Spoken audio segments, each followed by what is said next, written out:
Hello everyone, অনেকেই তো অনেক ধরনের সার্কিট সলভ করছো। তা আমি আজকে তোমাদের একদম জেনারেল একটা সলভ দিচ্ছি। দেখো, এই যে বোর্ডে একটা সার্কিট লিখে রাখছি। অনেকের দেখে কিন্তু এক দেখায় মনে হবে এটা একটা সলভ হলো, এটা তো দেখলেই পারবো। দেখো, এই সলভের মধ্যে কিন্তু এই সার্কিটের মধ্যে কিন্তু অনেক কিছু লুকায় আছে। তুমি সচরাচর দেখে কিন্তু ভাববা যে এই সার্কিটের যে রোধগুলো আছে, এই রোধগুলো আসলে শ্রেণী সমবায় আছে। তোমাকে সমবায় চিনতে হবে। সমবায় যদি না চেনো তাহলে কিন্তু তুমি সলভ করতে পারবে না। দেখো, অনেকের কাছেই মনে হবে, আমি বলতেছি না সবার কাছে, অনেকের কাছেই মনে হবে যে এই রোধগুলো আসলে শ্রেণী সমবায় আছে। আসলে শ্রেণী সমবায় নাই। এটা কিভাবে আছে দেখো, এইটা সলভ করার জন্য আমরা দেখো এখানে একটা ওয়্যার দিছি, এখানে একটা ওয়্যার দিছি, তো দুইটা ওয়্যার আছে। যেহেতু দুইটা ওয়্যার আছে, তাহলে আমাদের ওই সাধারণভাবে যেভাবে আমরা সলভ করি ওইভাবে করলে হবে না।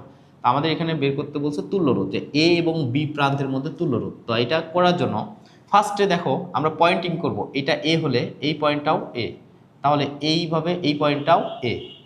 এরপর দেখো এটা বি হলে এই পয়েন্টটাও বি এবং এই পয়েন্টটাও বি।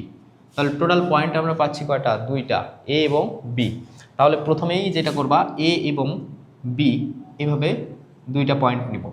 তাহলে এ বির মধ্যে এখন দেখো আমাদের প্রবলেমটা সলভ করার জন্য দেখো এইটা এ এইটা বি, এ বির মধ্যে কয় ওহম আছে? 2 ওহম। তাহলে এ বির মধ্যে 2 ওহম প্রথমে বসাই দিলাম, এটার কাজ শেষ।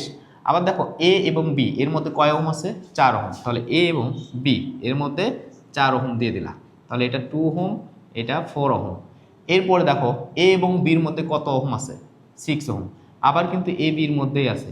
তাহলে এখন দেখো সার্কিটটা আমরা কিন্তু নতুনভাবে সাজালাম।